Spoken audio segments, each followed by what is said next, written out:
அனைவருக்கும் வணக்கம். Welcome to Dharma academy. இன்றைக்கி நாம் இந்த வீடியோவில் பார்க்க போகிறது இந்தியன் பாலிட்டியில் இந்திய தேர்தல் ஆணையத்தை பற்றி பார்க்க போகிறோம். இந்த ஒரு வீடியோ பதிவை நீங்கள் முழுமையாக பார்த்தீங்கன்னா நீங்கள் புத்தகம் படிக்கணும் அப்படிங்கிற அவசியமே இல்லை. ஃபுல்லாக நம்ம கவர் பண்ணிட்டோம். வீடியோவை ஸ்கிப் பண்ணாமல் ஃபுல்லாக பார்த்துருங்க. வீடியோ பிடிச்சிருந்தா ஒரு லைக் பண்ணிவிட்டு சேனலை சப்ஸ்கிரைப் பண்ணி வச்சுக்கோங்க. வாங்க வீடியோக்குள்ளே போகலாம். இந்திய தேர்தல் ஆணையம், election commission of India, ECI அப்படின்னு சொல்லுவாங்க. ஆர்டிகல் 324 இதன்படி தான் இதை அமைச்சிருக்காங்க. ஓகேங்களா. இந்திய தேர்தல் ஆணையம் அப்படிங்கிறது 25/1/1950 தான் ஏற்படுத்தப்படுது. நம்ம இந்தியாவில் தேர்தல் ஆணையம் அப்படிங்கிறது ஒரு சுதந்திரமான அமைப்பாக தான் செயல்பட்டுக்கிட்டு இருக்கு. நிர்வாச்சன் சதன் அப்படிங்கிறது இதோடைய இன்னொரு பெயர். நிர்வாச்சன் சதன் அப்படின்னு சொல்லுவாங்க. இந்திய தேர்தல் ஆணையத்தில் 3 உறுப்பினர்கள் இருப்பாங்க. ஓகேங்களா. ஒரு தலைவர் இருப்பார், அதாவது தலைமை தேர்தல் ஆணையர் இருப்பார். 2 தேர்தல் ஆணையர்கள் இருப்பாங்க.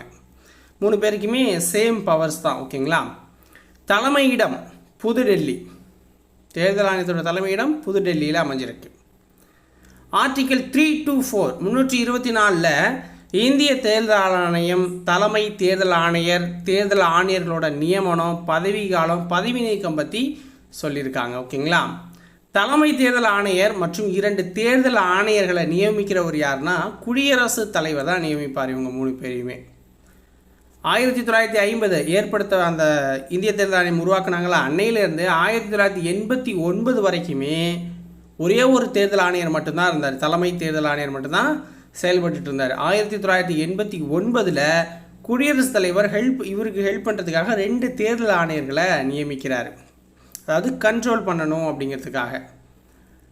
ஓகேங்களா. அந்த 2 தேர்தல் ஆணையர் நியமித்தாங்கல்ல, அது 1990 வரைக்கும் தான் இருந்துச்சு. அதுக்கப்புறம் திருப்பியும் ஒரு தேர்தல் ஆணையர் அப்படிங்கிற லெவலுக்கு கொண்டு வந்துட்டாங்க. ஓகேங்களா. ஸோ அதை திருப்பியும் பார்த்தீங்கன்னா 1993 2 தேர்தல் ஆணையர்கள் நியமிக்கப்பட்டாங்க. அது இப்போ வரைக்கும் கண்டினியூவாக போய்கிட்டு இருக்கு. ஓகேங்களா.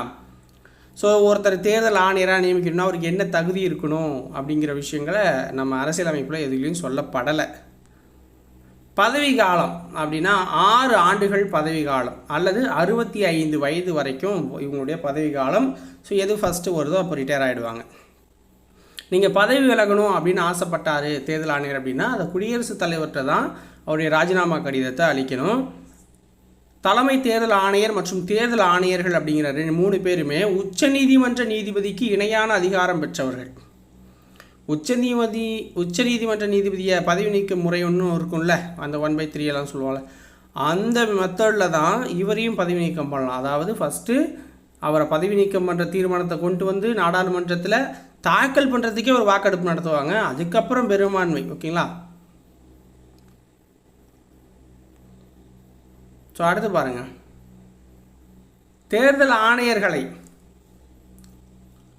தலைமை தேர்தல் ஆணையரின் பரிந்துரையின்றி பதவி நீக்கம் செய்ய முடியாது. அதாவது குடியரசுத் தலைவருக்கு அந்த உச்சநீதிமன்ற நீதிபதிக்கு என்ன பதவி நீக்க தீர்மானமோ அது மாதிரி தான் நீக்குவாங்க. ஆனால் இந்த தலைமை தேர்தல் ஆணையர் இருக்காங்கல்ல, இந்த 2 பேர்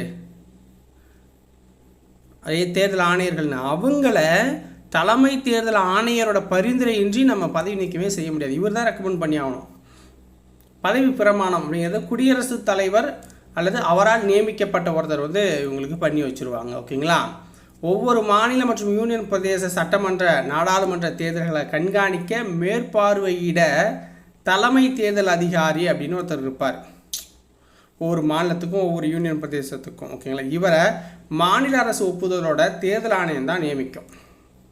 மாநில அரசின் அலுவலரை மாநில அரசின் ஒப்புதலுடன் தேர்தல் பொறுப்பாளர்களை, தேர்தல் செலவு பார்வையாளர்களை தேர்தல் ஆணையம் அப்படிங்கிறது நியமிக்கும். ஸோ ஜனவரி 25 தேசிய வாக்காளர் தினம் 2011 நம்ம கொண்டாடிக்கிட்டு இருக்கோம். ஓகேங்களா.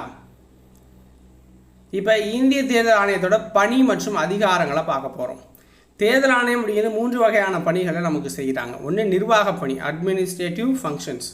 என்ன பண்ணுவாங்கன்னா வாக்காளர் பட்டியல் தயாரிப்பாங்க, தகுதியான வாக்காளர் பட்டியலை வெளியிடுவாங்க. 5 வருஷத்துக்கு ஒரு தடவை வாக்காளர் பட்டியலை திருத்தி அமைப்பாங்க. தேர்தல் தொடர்பான தேதியை வெளியிடுவாங்க, தேர்தல் நடத்த விதிகளையும் சொல்லுவாங்க. பாராளுமன்ற சட்டப்படி நாடு முழுவதும் தொகுதிகளை நிர்ணயம் செய்வாங்க மற்றும் தொகுதி மறுசீரமைப்பையும் செய்வாங்க. பாராளுமன்றம் இதுவரைக்கும் 1952, 62, 72 மற்றும் 2002 இந்த ஆண்டுகளெல்லாம் தொகுதி வரையறை ஆணைய சட்டங்களை இயற்றியிருக்கு. வேட்புமனுக்களை வாங்கிப்பாங்க, அதில் தகுதியான வேட்பாளர் பட்டியலை வெளியிடுவாங்க. குடியரசுத் தலைவர், துணை குடியரசுத் தலைவர், மக்களவை, மாநிலங்களவை, சட்டப்பேரவை, சட்ட மேலவை ஆகிய தேர்தல்களை நடத்துகிறாங்க. தேர்தலில் போட்டியிடுற சுயேட்சை வேட்பாளர்களுக்கு சின்னம் ஒதுக்கீடு செய்கிறது இவங்க வேலை. நாடு முழுவதும் தேர்தலை மேற்பார்வையிட்டு சுதந்திரமாக தேர்தல் நடைபெறுவதை உறுதி செய்கிறாங்க.